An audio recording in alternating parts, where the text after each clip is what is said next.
Welcome back to The Breakdown with me, NLW. It's a daily podcast on macro, Bitcoin, and the big picture power shifts remaking our world. What's going on, guys? It is Tuesday, July 2nd, and today we are talking about Circle in Europe, Silvergate settling, and much, much more. Before we get into that, however, if you are enjoying The Breakdown, please go subscribe to it, give it a rating, give it a review, or if you want to dive deeper into the conversation, come join us on the Breakers Discord. You can find a link in the show notes or go to bit.ly/breakdownpod. Hello, friends. We have a bit of a mishmash of stories today, and this is what I would kind of expect for the rest of the week. With the July 4th holiday coming up in America, obviously news is going to be a little bit lighter, and while that might be a bummer for us news junkies and content producers, it's kind of nice for everyone else, right? In any case, there are still some things that are worth discussing, starting with the fact that Circle has become the first global stablecoin issuer to secure a license in Europe under new regulations. The EU's Markets in Crypto Assets, or MiCA framework, has now begun its implementation phase. The first regulatory measure came into force at the beginning of this week, requiring exchanges to deal only in licensed stablecoins. Regulators had cut it very close. Until Circle's announcement, it seemed that no major stablecoin had been able to obtain licensing. There were fears this would cause chaos in European markets if exchanges were forced to delist major stablecoin pairs. Under their new license, Circle will be able to continue offering both dollar and euro-backed stablecoins in the EU. The license was issued by the French banking regulator and will be held by Circle's domestic subsidiary, Circle Mint France. The entity will issue and redeem tokens directly, effectively onshoring stablecoin operations for Europe. USDC will move to a dual issuance model based on region, while the euro stablecoin will be exclusively issued and redeemed by the French entity. Circle's head of policy, Dante Disparte, felt that this moment marked a transition point for the industry, stating, "MiCA is both vindicating of the industry and its permanence, but it's also clear that there are no more shortcuts, at least not in the third largest economy in the world. Gone are the days where you could operate in a regulatory haven or in the shadows and then expect to have liberal and free access to consumers and market participants." Circle CEO Jeremy Allaire was more focused on the landmark of stablecoins being recognized under a major regulatory framework, commenting, "The entire concept of fiat digital currency did not really even exist outside of very early crypto circles. The concept of seeing major global laws that enshrine stablecoins into the financial system was inconceivable. This week's deadline to bring stablecoins under the regulatory umbrella has been controversial and confusing for European crypto firms. Over recent months, exchanges have delisted numerous stablecoins on the assumption that they would be unable to gain licensing. It was extremely unclear that even Circle would be successful in their application, which led to more existential concerns for European-based trading. The biggest headline has been all major exchanges delisting Tether for European customers. Tether CEO Paulo Arduino had flagged that his company was unlikely to seek licensing and openly criticized the MiCA rules. His primary concern was a mandate to keep cash reserves in domestic bank accounts rather than utilizing treasury bonds and other securities as reserve assets. He claimed the requirements, quote, could not only render the job of a stablecoin issuer extremely complex, but also make EU-licensed stablecoins extremely vulnerable and riskier to operate. We, of course, saw firsthand the risks involved in keeping stablecoin reserves in banks during the collapse of Silicon Valley Bank, which trapped $3.3 billion worth of Circle's reserves over a tense weekend. Crypto trader John Brown parodied the issue, tweeting, "Thanks to Circle's new MiCA license, USDC users from the EU now see the reserves backing their token go from rather safe US Treasury bills to uninsured deposits in shaky EU banks."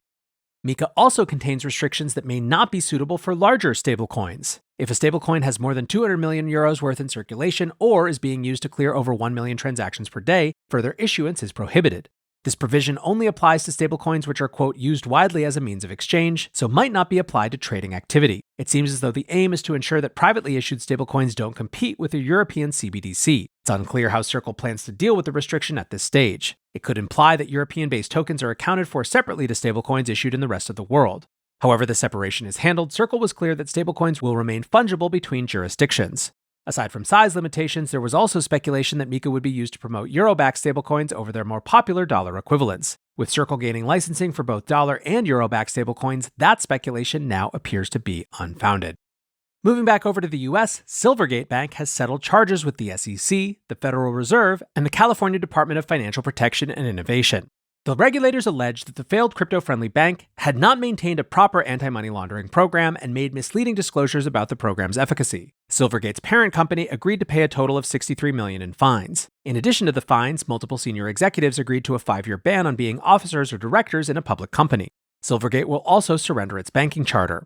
Silvergate was the first casualty of the March 2023 banking crisis. Compared to the other banks that failed during that period, Silvergate was relatively tiny with just $11 billion in assets. Silvergate had been a key bank for FTX and much of the crypto industry, which led to issues when crypto traders scrambled to withdraw funds industry-wide in the wake of the FTX collapse. Silvergate reported a $1 billion net loss in the fourth quarter of 2022 as a result of this run on deposits across crypto firms. In addition to traditional banking services, Silvergate also operated an internal clearance system that was available around the clock, known as the Silvergate Exchange Network or SEN.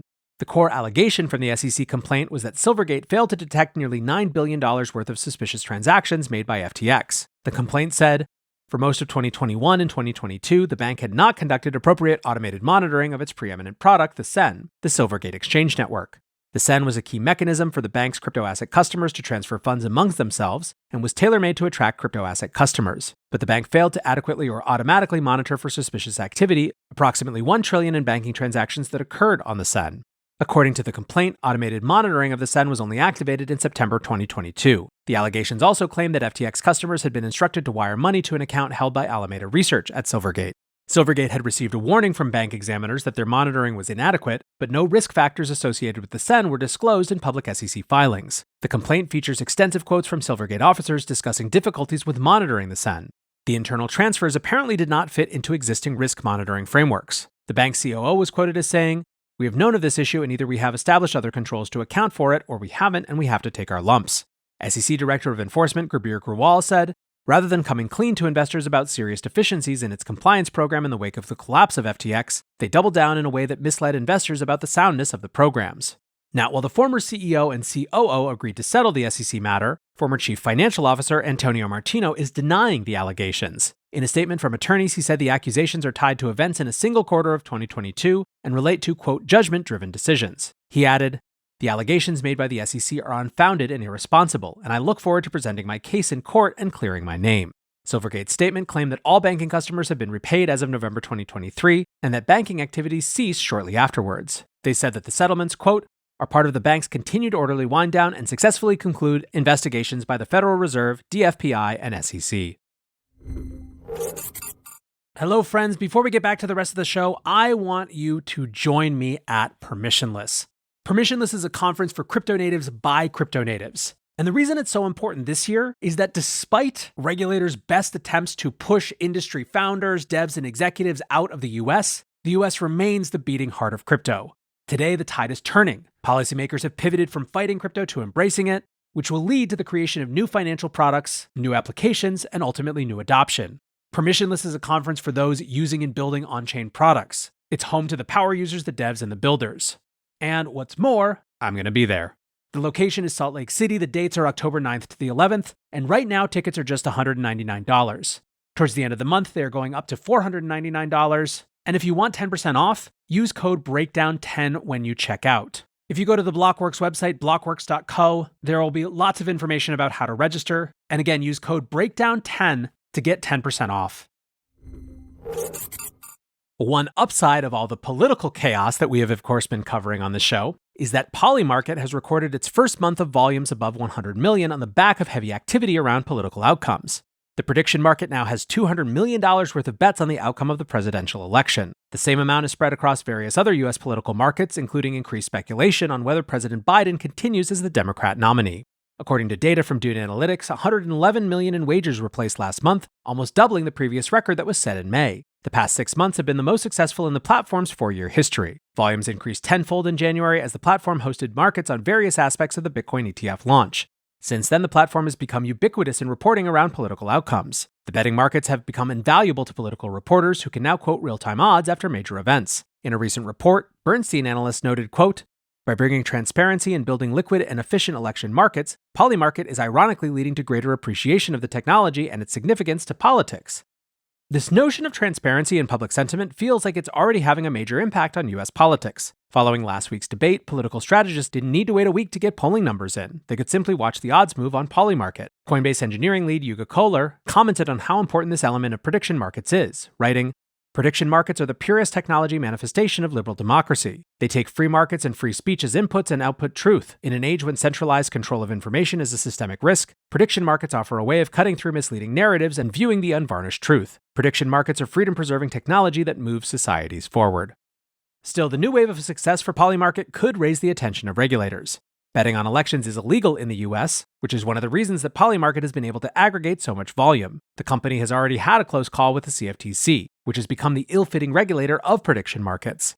In 2022, Polymarket paid a small fine and agreed to shut down markets that were uncomfortably close to financial derivatives. The platform also agreed to block US users. Around the same time, the CFTC blocked rival prediction market Kalshi from launching political betting markets. Since then, Polymarket raised a $70 million round backed by Vitalik Buterin and Founders Fund. As Polymarket ramps up toward Election Day, we could see regulators take a closer look at the platform. Little bit of ETF news. Global crypto funds saw their third week of outflows in a row, but the bleeding has slowed. According to CoinShares' weekly report, global crypto funds saw $30 million in outflows last week. The previous 2 weeks each had outflows above $500 million. Global Bitcoin funds actually managed a slight inflow of $10 million last week, with $37 million worth of outflows for the US spot ETFs offset against more than $70 million worth of inflows for the Volatility Shares Leveraged Bitcoin Futures product. Outflows for the spot products were mostly isolated to Monday, with the rest of the week seeing slight net inflows each day. Ethereum outflows were massive, with $60 million redeemed from global ETH funds. Regional sentiment is still negative for most of the world. Brazil and Australia were the only countries to see net inflows for the week, with Germany, Hong Kong, and Canada-based funds recording large outflows. Short Bitcoin funds also saw a rise in outflows, with $4.2 million in redemptions for the week. Overall, CoinShares head of research James Butterfield viewed this data as a sign that sentiment is turning, with a, quote, significant stemming of the outflows. Although June was one of the worst months for the Bitcoin ETF since launch, the product still added $668 million for the month, which started incredibly strong. Monday's data showed a very strong recovery with $129 million in net inflows, the strongest flow numbers in over 3 weeks. So overall, while the sentiment has been overwhelmingly negative of late, these products are still continuing to grow if you zoom out just a little bit. Also, it seems as though the SEC is waiting until after the holiday to let the Ethereum fireworks fly. ETH ETF issuers have received another round of comments from the agency and have been asked to refile by next Monday. A source said there is expected to be another round of comments after that, noting the process, quote, never ceases to be a winding path. Last month, SEC Chair Gary Gensler said he expects the ETFs to go live sometime over the course of this summer. That appears to be true based on these timelines, but it's looking like we'll have to wait another couple of weeks. As for the success of the products, pundits are beginning to line up their takes. Nate Gerassi, the president of the ETF store, tweeted, early and easy prediction. Spot ETH ETFs will be the second most successful debut in ETF history, only behind spot Bitcoin ETFs. So the two most successful ETF launches in 30-plus year ETF history will occur this year, Bitcoin and Ether. Paying attention yet? Finally today, after a few weeks of pretty miserable sentiment and price action, analysts are beginning to wonder if the Bitcoin bottom is in. June saw a 17% drawdown ending in a pair of dips below $60,000. Since then, price action has seen a solid if unimpressive recovery. July is seasonally a fairly strong month for Bitcoin. According to QCP Capital, Bitcoin has a median return of 9.6% during the month and often rebounds after a negative June. Coinbase analysts picked up the same seasonality in their report and added that liquidity conditions appear to be improving. It's difficult to put numbers around liquidity issues at the moment, but markets certainly felt heavy over recent weeks. According to Coinbase analysts, average daily volumes for both Bitcoin and Ethereum declined by 16.7% in June across global exchanges. Many analysts are looking for signs of a bottom in historically low indicators rather than positive ones. These would indicate that markets are overextended to the downside and can't get much worse from here. David Lawant, the head of research at FalconX, noted that the Coinbase premium has been extremely negative for months and reached multi-year lows in June. The Coinbase premium refers to the spread between Coinbase prices and other global exchanges. It is assumed this reflects onshore institutional demand that can trade on Coinbase but can't tap into offshore trading venues for compliance reasons. The negative premium suggests demand from these types of entities is extremely low. Lawant noted that the last time the premium was this negative for this long was last summer, which transitioned into a massive rally in October. The premium also went deep into the negative territory during the bear market low of November 2022. Lawant said, always darkest before the dawn? At least recently, the Coinbase premium has become a reliable, confirming, and sometimes even leading indicator of overall market trends. This underscores the significant influence of the US market in determining market price formation. Something tells me the next 6 to 12 months will be splendid, and probably volatile. There's still a huge amount of unknowns as we head into July. Mt. Gox is set to return Bitcoin to creditors, which could represent a massive supply unlock. Some analysts are skeptical how much these coins will add to selling pressure in reality, but the sentiment shock could still be significant once the distribution begins. JP Morgan analysts noted that recently returned Bitcoin for Gemini customers seemed to add significantly to selling pressure. Then again, Gemini creditors are far less long-term than Mt. Gox creditors who held on for nearly a decade to see the return of their Bitcoin. On-chain metrics also showed an increase in profit-taking activity during June. We're nowhere near high points compared to other cycles, but an increase in profit-taking is still a sign that some traders think this cycle is getting close to the top. Still, on a more simple level, some analysts are just happy to see a slight positive shift in the market. James Van Straten of CryptoSlate wrote, "Bitcoin just holding and not falling in US hours is a massive improvement." TXMC Trades is sick of the Bitcoin cycle hoodoo and wants traders to remember that buyers are what makes the price go up, writing, "I don't know how else to say this, and I'm not a mathematician who can throw out fancy terms, but Bitcoin price is not governed by a power law. It is set by bids and asks. It's more prediction voodoo from the same field of thought that gave us the debunked stock-to-flow model. Content creators are desperate for dogma that can relieve them of the perilous work of forecasting price. Hence, they have an asset growing exponentially from zero, and they convince themselves it has magical properties that dictate price by forces detached from the free market." On-chain analyst Checkmatey concurred and emphasized that the market promises nothing and often delivers. He wrote, "Markets are not preordained to do anything. They are dynamic and complex systems which have no laws governing them aside from human emotion driven by fear and greed. The human reaction function is reliable, we can model it, and we can understand it, but we cannot predict it." In other words, friends, we are coming out of a very choppy and negative June into a holiday week for the US and Canada, which makes it an excellent time for a reset, and hopefully the Bitcoin market delivers. For now, that is going to do it for today's breakdown. Appreciate you listening as always, and until next time, be safe and take care of each other. Peace.